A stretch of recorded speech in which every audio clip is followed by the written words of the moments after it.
Listen, I love adorable characters. Venti and Farina are my favorite Genshin characters, for instance. When I first looked at the Wuthering Waves cast, I'll admit, my eyes did slip over Danjin a little. She didn't seem like anything particularly special to me, but the further we draw near to release, the more I see of this girl's personality and kit, the more I get attached to her, and the more I feel the desire to eventually main her. And Jian too, of course. So I thought, seeing as we're charging right into Wuthering Waves released, why don't we slow down a while to analyze the kit of one of this game's most potentially broken 4-star characters. My name is Juice, and today I aim to explain the inner workings of Danjin's kit, as well as a review of how I think she will do it in the upcoming Wuthering Waves meta. So how does this seemingly innocent cinnamon roll work? Well, her basics perform 3 consecutive attacks of Havoc damage. This is Danjin's element, Havoc. Assume that all damage that Danjin deals is Havoc, so I don't have to consistently repeat that her attacks deal Havoc damage. Her heavy attack will combine her Forte with her blade, then launch a few consecutive attacks. The rest of her basics are pretty simple and by the numbers, with a mid-air attack and a regular dodge counter. But if you get a successful dodge counter, Danjin will use the resonance skill Crimson Fragment and then unleash Crimson Erosion. Crimson Fragment is her skill, so her dodge counter essentially procs her skill. Speaking of which, Danjin's skill will eat away at 3% of Danjin's max HP. And no, for those of you who are morbidly curious, she does not perish from using her skill if left at 1% HP. At first, the skill will translate into Carmine Gleam. This is a single attack to the target. After you've done your second skill enhanced basic, or if you've done a perfect dodge counter or intro skill, she will deal 2 consecutive strikes. And when this hits, she will apply something called Incinerating Will to it. Incinerating Will is a debuff on enemies which will cause Danjin to deal 20% more damage to enemies who have been inflicted with it. And Sanguine Pulse is the final stage of these attacks, capping out at 3 consecutive attacks. Then for Danjin's Resonance Liberation. Consider this the Wuthering Waves version of an Elemental Burst or Ultimate. She'll get really angry because she lost at Mario Kart way too many times, then break out in a rage where she'll perform multiple, rapid consecutive strikes. She'll also end up doing one Scarlet Burst at the end of this string. You ideally want to unleash this when you have Incinerating Will on your foes, so that Danjin can max out her damage potential. Her intro skill is pretty simple, she unleashes a strike, nothing much else to see here. Her outro skill will give the next character that swaps on field a 23% Havoc damage deepen, which means bonus, for 14 seconds. So if you're playing Danjin in a Havoc dual carry team, or a Havoc sub DPS with Danjin, this is where this outro skill will come in handy. Now for Danjin's Forte circuit. This is essentially the talent aspect of a character's kit, but it actually contains very important guidelines as to what the character's main functionality is supposed to be. Once Danjin gets 60 Ruby Blossom stacks, you can long press her basic attack to consume all of these stacks, which will cast Chaos Cleave. Ruby Blossom are stacks which are gained when you use Danjin's skill, Crimson Fragment. This is a large slash which is considered as heavy attack damage and will restore Danjin's HP. So she is self-healing within her kit. Damn, she's starting to sound a lot like Mr. Unreachable over there. If her Ruby Blossom stacks go up to 120 without being eaten once, then your next Chaos Cleave will be worth 120 points of Ruby Blossom instead of 1 for a significantly larger attack. This will greatly increase the damage multiplier of Chaos Cleave and Scatterbloom. What is Scatterbloom? Well, if you use a basic after her heavy attack, Chaos Cleave, she will cast Shatter on the target. This is also considered heavy attack damage. Then for her inherent skills, these are what you would call the Ascension passives of a Wuthering Waves character. The damage of her skill when it's triggered by a dodge counter will be increased by 20%, so that can be a 40% damage increase if you have her enemies marked with Incinerating Will. But in turn, the HP cost is doubled to 6%, but you also get double the amount of Ruby Blossom stacks this way.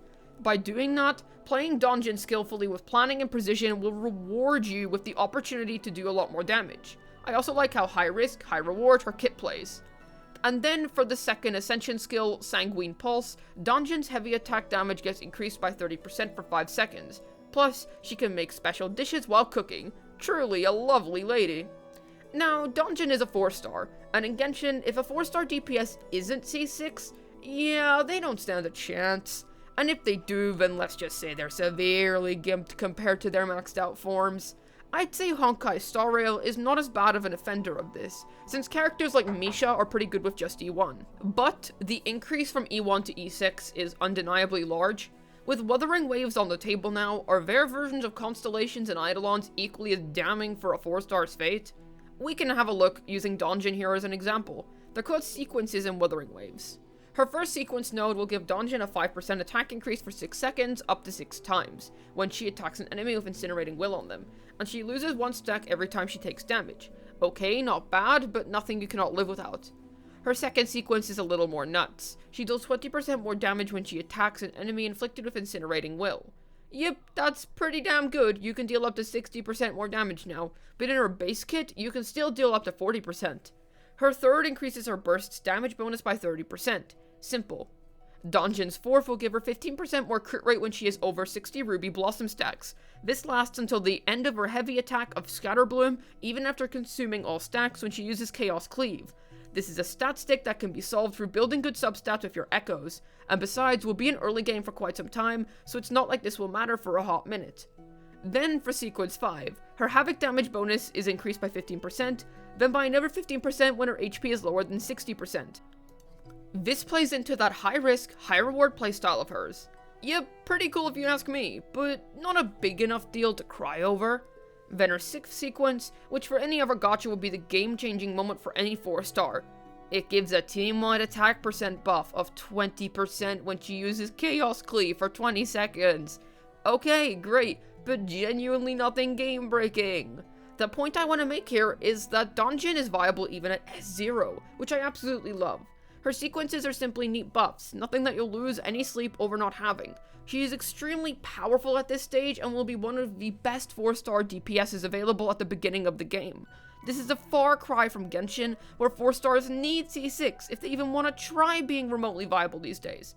As for being a good 4-star DPS, yeah, if your name isn't Xiangling or Gaming, you're off the list. So, how do I feel about Danjin? And what do I think about her potential position in the meta? Well, I think upon release, Danjin is actually going to be quite smoothly advantaged compared to the competition. Her main competitors, the 5-star DPSs, will be Jian, Kolcharo, Lingyang, and Encore.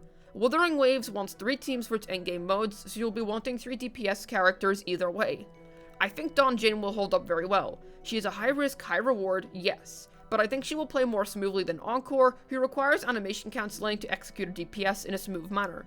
Against Lingyang, he's a cold hard hypercarry, whereas Danjin being able to pass over a Havoc damage boost to her next swap ally infers that she may be preferable to play with a Havoc sub DPS in future. So that's already different, and it becomes more unfair to compare the two, as they'll have 2 different team structures. Plus, Danjin is a 4-star. I think Kolcharo and Jian will be the best DPSs upon their release, but if you get one or both of these two, Danjin is an adorable plus fantastic choice, which will work amazingly right out of the box at S0. If you miss out on both of these guys, Danjin will feel like a fulfilling replacement. And if you get a Jian Shin or Verena from the Novice wish, and are unsure if you want to choose another support or rather a DPS from the selected standard wish, remember that Danjin is a 4-star and will serve you just as fine. I expect her to last quite a while in the current meta, with only having the potential to get stronger. She has HP loss mechanics in her kit, and for all we know, those could be greatly expanded upon in the future. Who knows what Kuro will cook up? Plus, imagine we get a Havoc element version of Yinlin. That'd be an unreal combo. She's obviously very cost efficient, that much is obvious, amazing at S0, so therefore will be fantastic for all you starting free-to-plays out there. As for who Danjin may potentially synergize with out of the current roster, specifically speaking, nobody as of now elevates Danjin's kit to the next level. There is Verena, but that's obvious. Verena synergizes with all teams in the game. You can also assume Jianshin and Baiji will work well with Danjin because they have similar qualities to Verena, albeit less powerful. In the future, she will want to have a sub DPS to partner up with. Are there any as of now? Sadly not. Taochi doesn't really do that much damage and is not worth considering, as her kit is more about damage reduction with mild heals. Danjin heals herself more, and if you already have a sustaining support in the team, Taochi is rendered useless. You can play Danjin with the future Havoc Rover, however, and run a dual carry setup. But once we get a Havoc Yinlin, she will get much stronger. So from here, I think Danjin has the potential to have an extremely long shelf life. She has no specific supports, yet is still as strong as she is. She will only get more powerful as more units are added to the game, and they haven't fully capitalized on her kit yet. Once they have, you can only imagine how much more broken she'll be. Who knows, maybe she'll even turn into a driver for that Havoc sub DPS. I think in early games it's safer to play with the healing support. You can't avoid them anyway because most like Verena and Baiji have some form of offensive qualities within their kit. While Danjin heals herself, note that she has no must be below 50% HP like qualities, and simply sacrifices a part of her HP in order to build Ruby Blossom stacks. So feel free to play her with a healer as she'll naturally have positive synergy there. Once again, Tao Chi won't be as good since her healing is so mild, and she's more about damage reduction. I adore Danjin. Really, I didn't care about her before, I just thought she was cute. But now I'm devoted, and I hope after you heard how amazing her kit is, that you are too. I really recommend picking her up as a free-to-play, since you only need one copy of her in order for her to do her thing well. This is a quality that is great for a gacha game character to have. This game is new, and I believe Danjin will be able to carry you through all content with her thrilling, fast-paced playstyle. Hopefully this video was able to teach you about the inner workings of Danjin's kit and where I think she currently stands in the meta at this point in time. This has been Juice, signing out, and I think I have a clear type.